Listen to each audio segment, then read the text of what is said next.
Hi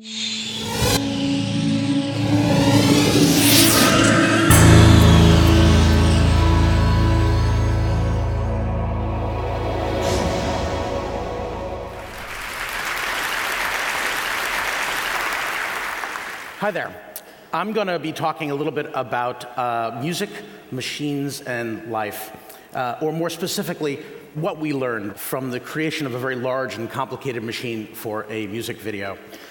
Some of you may recognize this image. This is the opening frame of the video that we created. We'll be showing the video at the end, but before we do, I want to talk a little bit about what it is that they wanted. Now, when we first started talking to OK Go, the name of the song is This Too Shall Pass. We were really excited because they expressed interest in building a machine that they could dance with.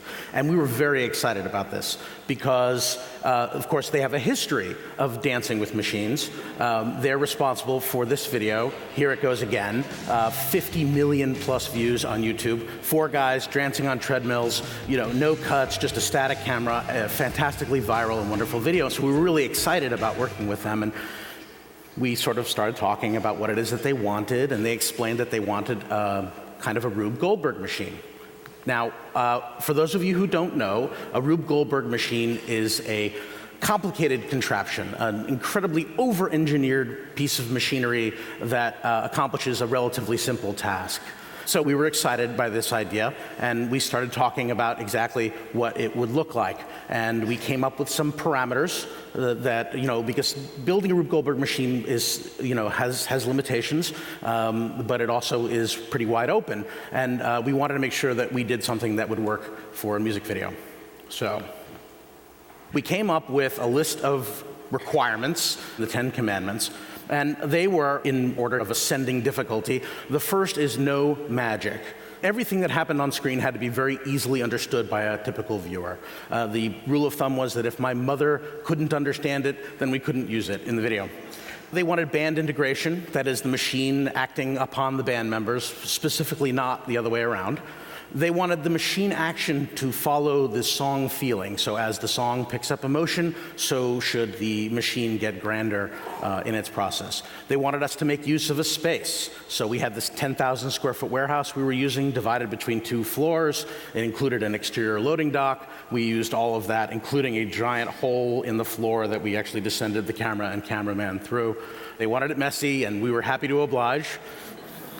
The machine itself would start the music. So the machine would get started, it would travel some distance, reacting along the way, hit play on an iPod or a tape deck or something that would start playback, and the machine would maintain synchronization throughout. And speaking of synchronization, they wanted it to sync to the rhythm and to hit specific beats along the way. Okay. They wanted it to end precisely on time. Okay, so now the start to finish timing has to be perfect, and they wanted the music to drop out at a certain point of the video and actual live audio from the machine to play part of the song. And as if that wasn't enough, all of these incredibly complicating things, right? They wanted it in one shot.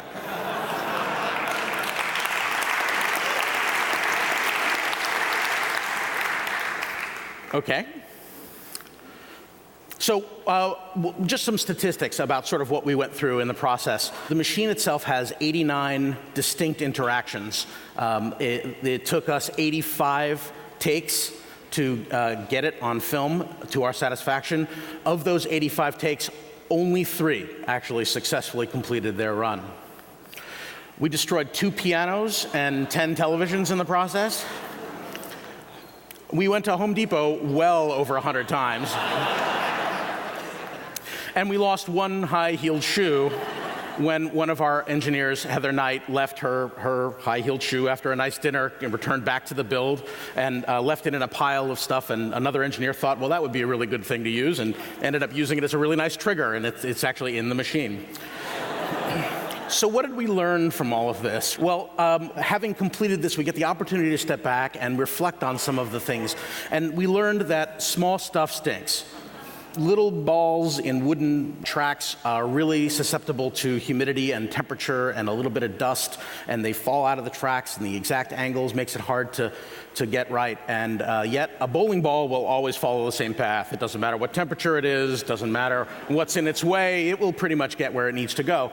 But as much as the small stuff stinks, we needed somewhere to start so that we would have somewhere to go. And so you have to start with it, you have to focus on it. Small stuff stinks, but of course, it's essential, right? What else? Planning is incredibly important. You know, we spent a lot of time ideating and even building some of these things. It's been said that no battle plan survives contact with the enemy.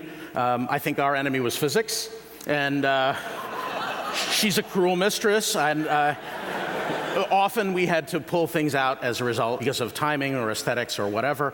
And so while planning is important, so is flexibility. These are all things that ended up not making it into the final machine. So also put reliable stuff last. The stuff that's going to run every time, right? Again, small to large is relevant here. The little Lego car in the beginning of the video references the big real car near the end of the video. The big real car works every time. There's no problem about it. The little one had a tendency to try to run off the track, and that's a problem. So, but you don't want to have to reset the whole machine because the Lego car at the end doesn't work, right? So you put that up front so that if it fails, at least you know you don't have to reset the whole thing. Life can be messy. There were incredibly difficult moments in the building of this thing. Months were spent in this tiny cold warehouse, and the wonderful elation that we had when we finally completed it. So it's important to remember that whether it's good or it's bad, this too shall pass. Thank you very much.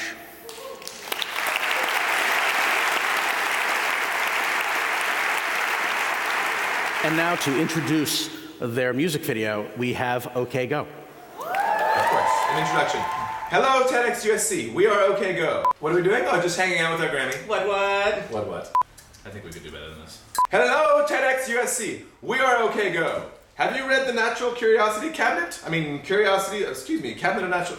Let's start again. We need some more ridiculous things besides the Cabinet of Natural Curiosities. Do you have a pipe, Damien? Tim's sundial hat. Have you seen the new work they've done to the Waltz Towers? Sorry, I'm starting again. Dogs. Hello, TEDx USC. We are OK Go, and this is our new video, This Too Shall Pass. Fight on. Okay, we can still do one better, I think, yeah? That one's pretty good. It's getting better.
Investment in broadband high-speed internet can help small businesses create new American jobs.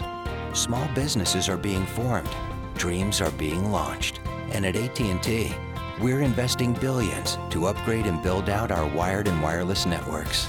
Now is not the time to stall momentum or stifle innovation or investment.